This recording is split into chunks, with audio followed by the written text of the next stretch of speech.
بسم اللہ الرحمن الرحیم۔ محترم ناظرین، قرآن مجید مذہب اسلام کا سب سے ضروری اور اہم حصہ ہے۔ شاید آپ کو پتہ بھی نہیں ہوگا کہ یہ کتاب جو آپ کے گھروں میں رکھی ہے اس میں کتنے راز چھپے ہوئے ہیں۔ آج کی اس ویڈیو میں جو آپ کو معلومات دی جائیں گی یقیناً ان میں سے کئی معلومات آپ نے آج سے پہلے نہیں سنی ہوگی، لہٰذا ویڈیو کو سکپ کیے بغیر مکمل واچ کریے گا اور ہمارے چینل فلائی ود اقصیٰ کو سبسکرائب کرنا نہ بھولیے گا۔ محترم ناظرین، مکہ کے نزدیک ایک پہاڑ ہے جسے غار حرا کہتے ہیں۔ اس جگہ نبی اکرم محمد مصطفیٰ صلی اللہ علیہ وسلم کی حضرت جبرائیل علیہ السلام سے ملاقات ہوئی اور فرشتہ جبرائیل اللہ تعالیٰ کی طرف سے پہلی وحی لے کر حاضر ہوئے جو کہ سورہ علق کی پہلی آیات مبارکہ تھیں۔ اس کے بعد حضرت جبرائیل علیہ السلام اللہ تعالیٰ کے پیغامات لاتے رہے۔ وحی کا نزول آپ صلی اللہ علیہ وسلم پر جاری رہا۔ آپ صلی اللہ علیہ وسلم نے لوگوں تک اللہ تعالیٰ کے احکامات کو پہنچایا اور لوگ اسلام قبول کر کے مسلمان ہوتے گئے۔ جیسے ہی آپ صلی اللہ علیہ وسلم پر وحی نازل ہوتی تو آپ صلی اللہ علیہ وسلم اپنے صحابہ کرام کو بتاتے اور صحابہ کرام جیسے ہی اللہ تعالیٰ کا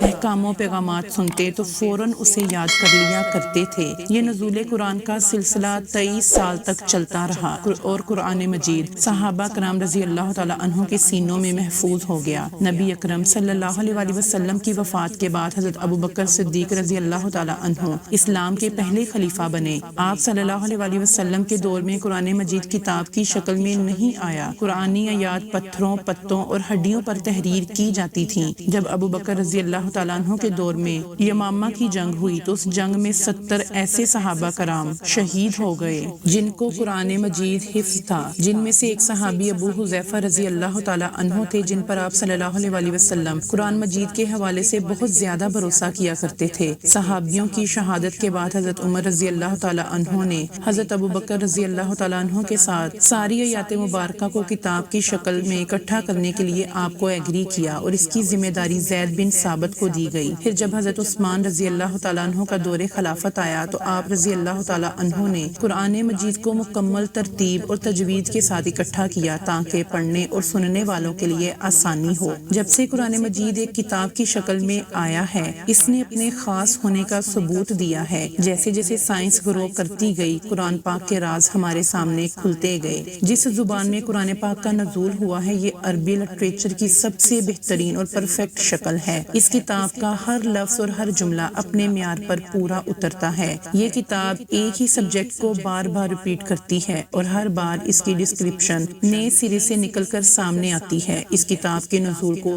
1400 سال ہو چکے ہیں اور آج تک پوری دنیا میں اس لیول کی کتاب سامنے نہیں آئی، کیونکہ اس طرح کی کتاب انسان کے لیے لکھنا امپوسیبل ہے۔ جیسے کہ اللہ تعالیٰ نے قرآن مجید کی سورۃ الاسراء کی آیت نمبر 88 میں ارشاد فرمایا ہے کہ تم فرماؤ کہ اگر آدمی اور جن سبھی مل کر اس بات پر متفق ہو جائیں کہ اس قرآن کے مثل نہ لا سکیں گے، کتاب لے آئیں تو ہرگز اس کے مثل نہ لائیں گے، اگرچہ ان میں سے ہر ایک دوسرے کا مددگار ہو۔ محترم ناظرین، نبی پاک صلی اللہ علیہ وسلم نے اپنی زندگی میں جو میسیجز دیے ہیں یعنی کہ حدیث مبارکہ، ان میں بھی کوئی حدیث کی ایسی کتاب نہیں ہے جو اس قرآن کے مثل موجود ہو۔ اس بات سے یہ پروف ہو جاتا ہے کہ یہ قرآن آپ صلی اللہ علیہ وسلم نے اپنی طرف سے نہیں لکھوایا بلکہ یہ حقیقت میں اللہ تعالیٰ کا پاک کلام ہے اور یہ کتاب یونیک ہے۔ قرآن مجید کے الفاظ سننے والے کی روح میں اترتے ہیں جس کا ثبوت ہمیں حدیث مبارکہ میں بھی ملتا ہے۔ بہت سے لوگ تو صرف قرآن مجید کو سن کر ہی مسلمان ہو گئے تھے۔ اللہ پاک قرآن مجید میں ارشاد فرماتا ہے کہ یہ وہ کتاب ہے جس میں ہم نے برکت رکھی ہے، لہٰذا اس کی پیروی کرو تاکہ تمہیں ہدایت ملے۔ قرآن مجید پڑھنے سے آپ کے برین میں کتنی چینجز آتے ہیں آپ کو پتہ بھی نہیں ہوگا۔ ایک ریسرچ کی گئی تھی جس میں پتہ چلا کہ قرآن مجید پڑھنے سے ڈپریشن اور انزائٹی دور ہوتی ہے۔ اس ریسرچ میں